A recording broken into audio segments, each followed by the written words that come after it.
Dawn, 26th of May, 1908. Masjid-i-Suleiman, southwest Persia.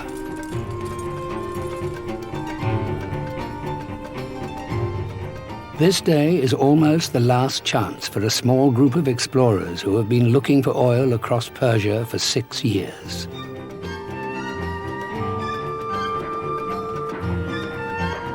Their masters in London, the Burma Oil Company, are about to pull the plug on them.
The man in charge is George Bernard Reynolds, a self-taught geologist and graduate of the Royal Indian Engineering College.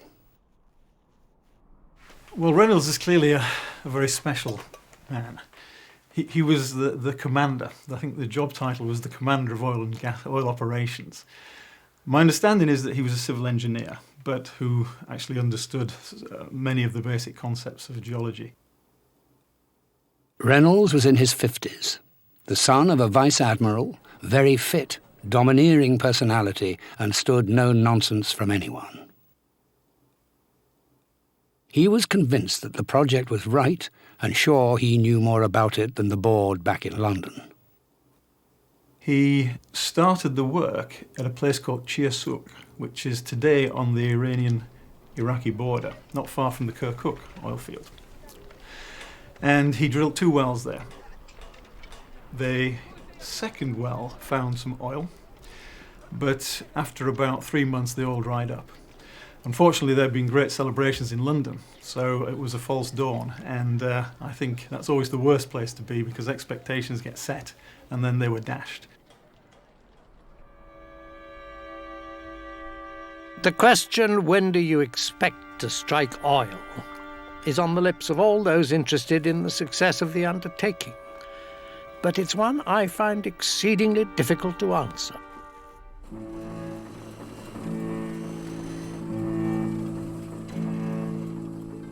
The smell of gas continues, and it can be seen rising from the hole in the sunlight.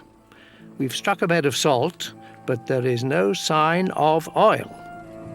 But we're drilling with the rope now. Progress should be faster. I'd just like to read you the last bit here of his story, because I think this shows the nature of the objective approach he had to this. This man was not only an engineer, he was a scientist. And he gets to the point of why he's in Masjid-i-Suleiman. And he's already there because he's got these great oil seeps, which are actually still there today. So he says, a crack is formed, and the oil stored below is found to issue at this spot. The conditions at Maidan Banaftun, Masjid-i-Suleiman, are particularly a case in point, as there, owing to the intersection of 2 folds, the underlying limestone must be cracked considerably, and the large exudations of oil is the result. The camp was in a remote location in a harsh terrain, but Reynolds looked after his men, ordering them library books, cider, seeds, and bowling kits. The heat and the shade in May reached 120 degrees. When they complained about the food and the water not being pure, Reynolds' response was, "You should have brought your mother with you." The drilling went on 24 hours a day.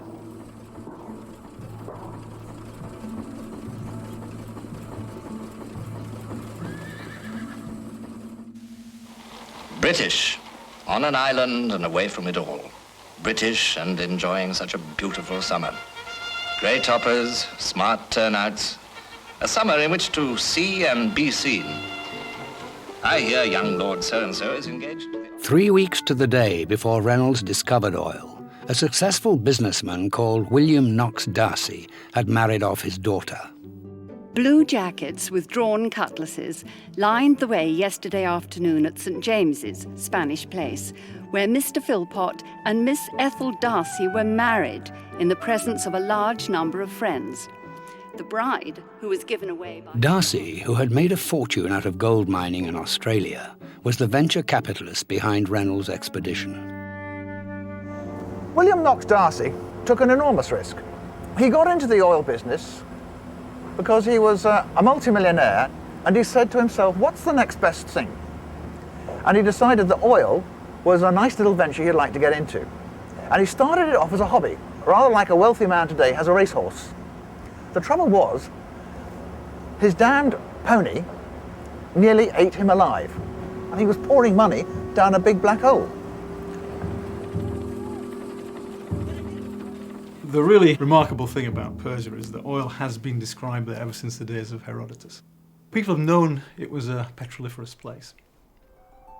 Masjid-i-Suleiman means the Mosque of Solomon, and these are the ruins of a temple that has been here since the days of the ancient Persian Empire.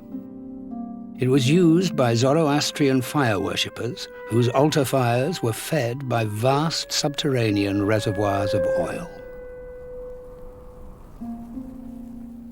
I think about 1870s, Baron Julius de Ruyter did some exploration, drilled 3 wells that were dry. So he was the first person to explore in Persia. With him was a French geologist called de Morgan. And this chap de Morgan met William Knox Darcy. And his vision of what Persia could be in terms of oil was passed on, and Darcy bought this as a concept and as a vision.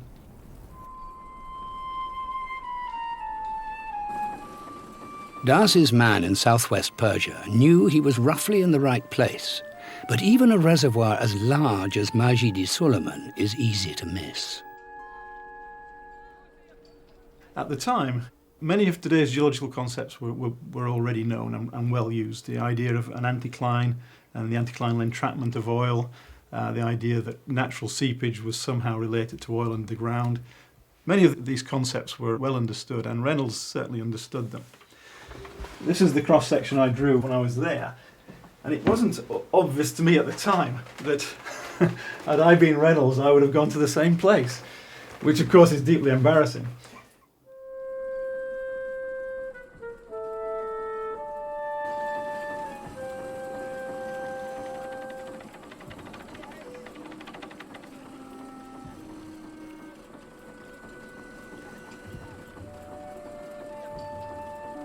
The engineers are still using the percussion system, banging the steel against the rock.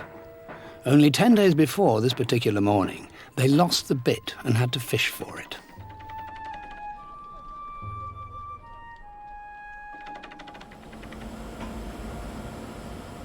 It has changed, but not in as much as that the old-timers would not recognize. We're still using a drawworks.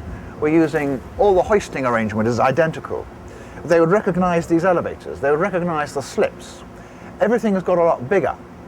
In 1908, they were probably drilling with 3-inch drill pipe, not much bigger. 4-inch drill pipe possibly. But they were drilling to much shallower depths. So all the equipment would be smaller, but they would immediately recognize it. Darcy sent off his men to negotiate a contract or a concession with the Shah of Persia at the time. The concession was that they negotiated was 480,000 square miles. Now Britain is about 90,000 square miles in area. So this was 5 times the area of Britain. So this was a really bold move by Darcy, and as time has proven it to be a really insightful one as well.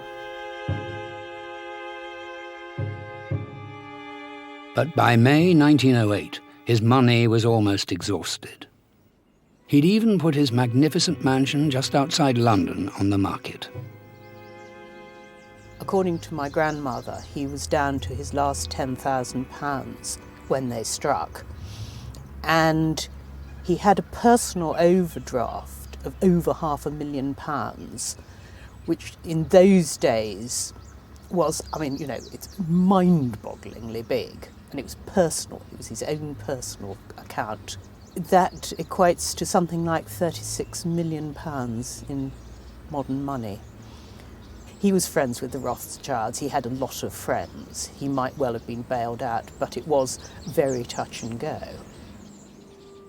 Knox D'Arcy, the venture capitalist with his back against the wall, had signed an agreement with the Burma Oil Company.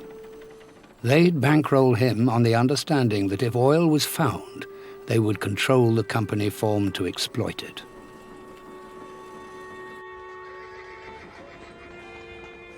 I saw Hamilton, general manager and director of the Burma Oil Company, at his office in London, and the old story has come up again.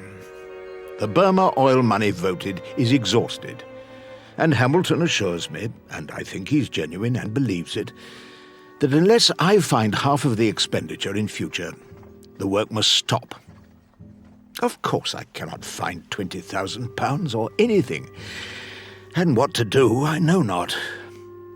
I cannot believe the Burma people would stop now. We would like, if possible, to put the 2 wells at Majidi-Suleiman down to 1,500 or 1,600 feet, and if no oil is found at this depth, to abandon operations. Close down.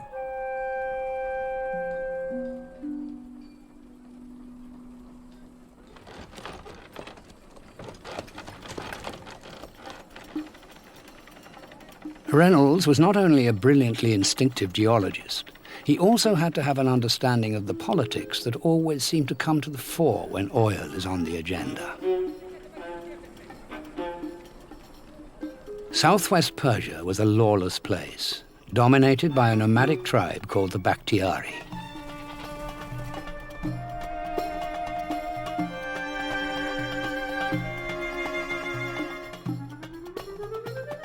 The exploration team had an arrangement with one half of the Bakhtiari to protect them. The problem was that some of the other factions were robbing the people who worked in the camps. Reynolds found himself in constant dispute. My camp was at the village of Shakai, which is out of the jurisdiction of the Bakhtiari and within that of the Sheikh of Mohammed. Now there's trouble just at present between these two authorities. They at Shakai, expecting some reprisals from the Bakhtiari, mistook us for them. And I and my 2 servants and guide were fired on, some 15 shots being aimed at us. By sending on our guide, though, we stopped the firing and, explaining who we were, camped near the village that night.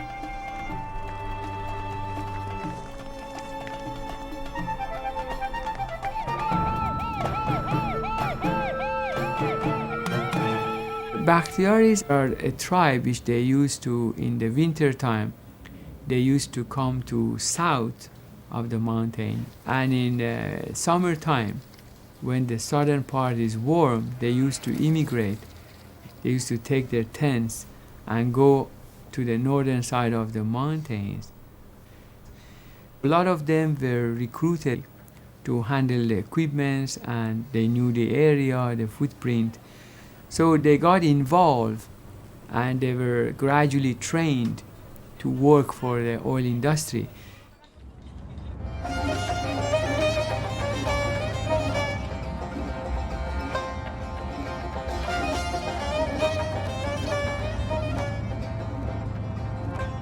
And my uncle, he went to Majidi-Suleiman to start working in the oil fields.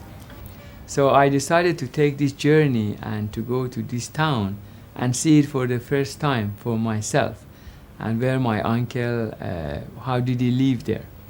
So we went to this trip, and in the town, it was the time of the day that most of the shops were closed. And then I asked the people, where is the well number 1? چاه شماره 1 مستقیم بریم تا راست مسجد.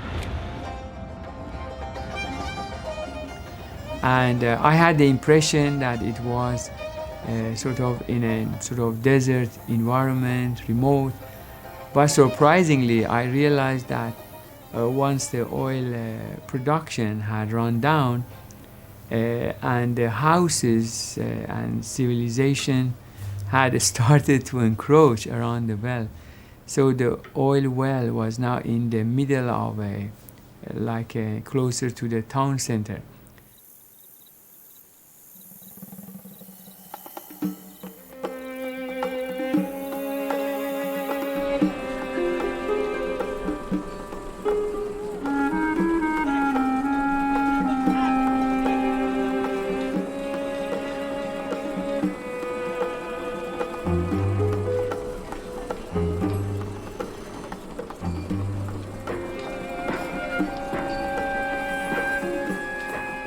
When Reynolds and his men arrived, all this was empty desert.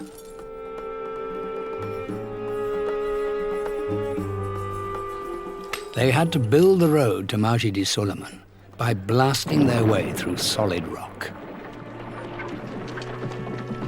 June 1907, in the matter of the road, we are working in the face of no inconsiderable difficulties.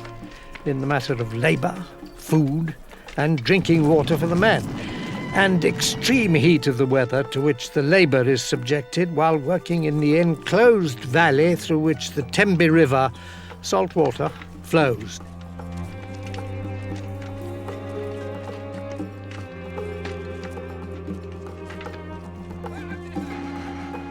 We completed the road out to Majidi Suleiman on the 26th of August, 1907.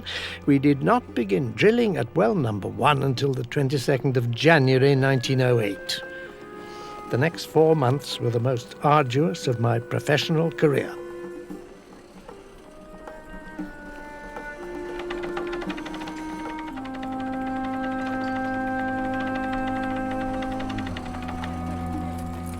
He was explicitly told, don't drill.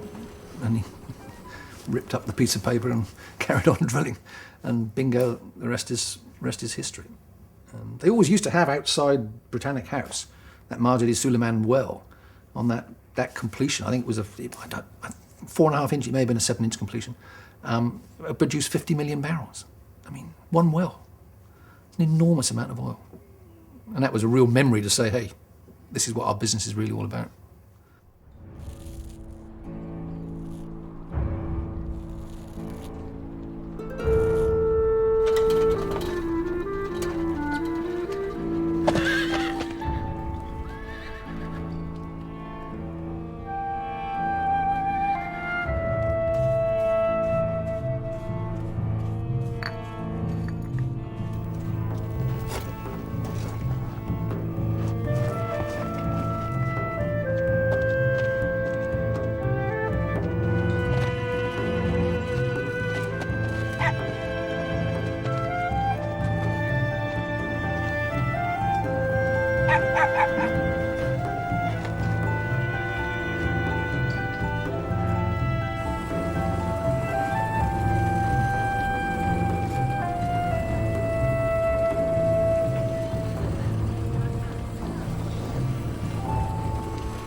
Shut it down.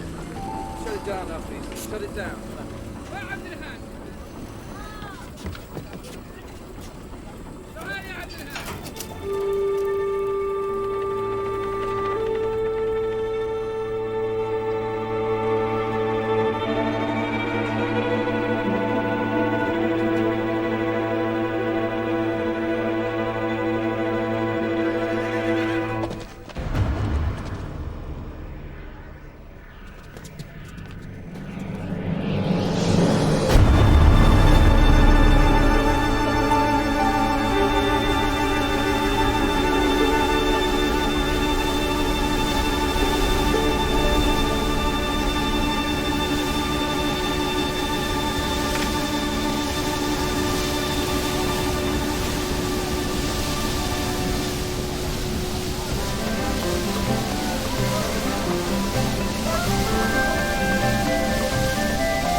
I am directed by Secretary Sir Edward Grey to inform you that he has received a telegram from His Majesty's Chargé d'Affaires in Tehran, reporting that the operators of your syndicate have struck oil at 1,200 feet.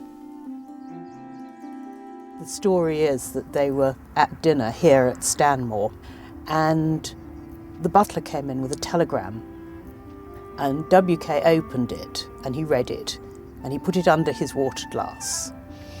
And at the end of the meal, he called the butler and he said, "Open some champagne, they have struck."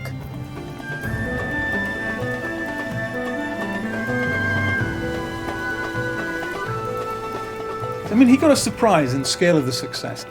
And absolutely, had he gone maybe a kilometre to the, particularly to the southwest, it would have been too deep for him to have got there. His rig could only drill to about 2,000 feet. So yes, there was great fortune in being in that position. But equally, he was in that position.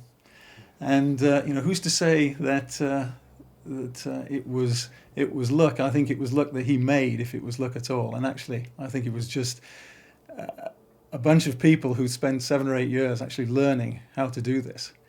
And they put themselves in a position to have the best chance of success. What happened at Majidi-Suleiman began the story of oil in the Middle East. It would create the wealth behind BP, one of the most significant and profitable companies of the 20th century. The energy that came from it brought heat, light, and mobility to millions. It helped Britain play her part in the winning of 2 world wars. It is, without doubt, one of the most important moments of the last 100 years.